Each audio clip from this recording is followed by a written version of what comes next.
ፈርኒቸር ስፖንሰር በማድረግ እዚያው ጥቶልናል።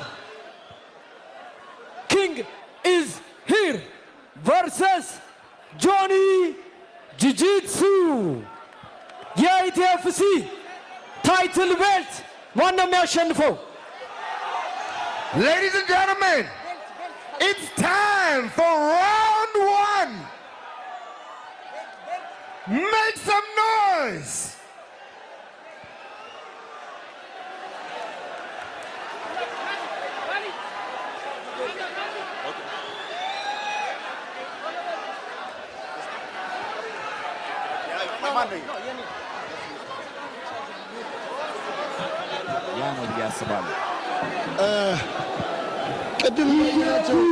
ቅድም እንዳየናቸው ኤሚቶች ነው የሚሆኑት። ጆኒ መቼም ሴዶን ስትራይክ እንዲያደርግ ሊፈቅድለት አይገባም። ሴዶ ደግሞ መቼም ጆኒን ቴክዳውን እንዲያደርገው ሊፈቅድለት አይገባም። ኢትስ ኦብቪየስ ሴዶ ስትራይክ ካደረገው የጆኒ መጨረሻ ነው። ጆኒ ደግሞ ቴክዳውን ካደረገው የሴዶ መጨረሻ ነው። ጆኒና ሴዶ በአሁን ሰዓት አይን ላይን ተፋጠው እየተያዩ ነው ያለው። ጆኒ ፈገግታ እያሳየው ነው ያለው።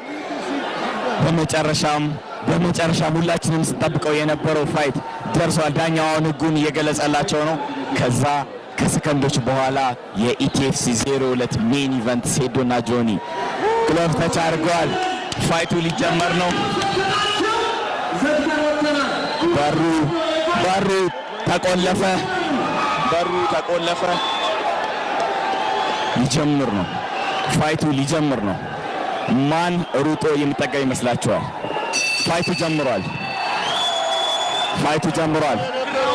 ሴዶና ጆኒ በመጀመሪያው ቴክዳውን በመጀመሪያው ደብል ሌግ ቴክዳውን አደረገ። በመጀመሪያው እንግዲህ ጆኒ ማውንት ላይ ሆኖ ፓንቾችን እያዘነበበት ነው ያለው። ጀርባውን ሰጠው ጆኒ ሴዶ ጀርባውን ሰጠው። እንግዲህ ፓንቾችን እያሳረፈበት ነው ያለው። በመጀመሪያ በሰከንዶች ውስጥ አቲንክ ወደ አርም ባር እየሄደ ይመስላል። ጆኒ ወዲያውኑ ቴክዳውን አድርጎ እንግዲህ አሁን አርም ባር ሴታፕ ለማድረግ እየሄደ ይገኛል ማለት ነው። አርም ባር ያዘው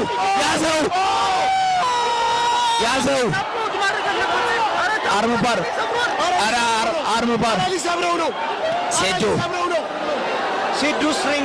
ሴዶ ስትሪንግዙ ጠንካራ ነው።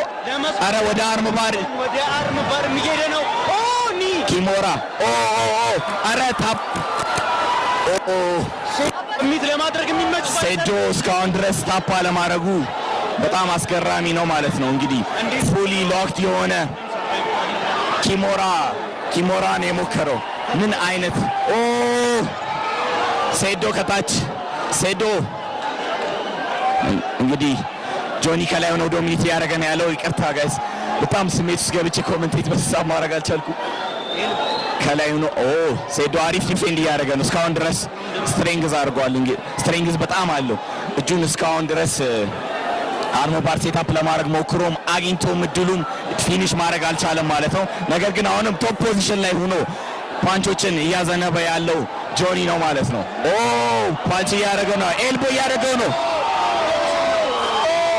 ሴዶ እንደምንም ብሎ መነሳት አለበት። ከዚህ ፖዚሽን እንደምንም ብሎ ወደ ጎን ዞሮ መነሳት አለበት። አሁንም ድጋሚ እጁን አታክ እያደረገው ነው። እጁን ለመስበር ነው እንግዲህ በኪሞራ ሰሚሽን አልቋል። በመጀመሪያው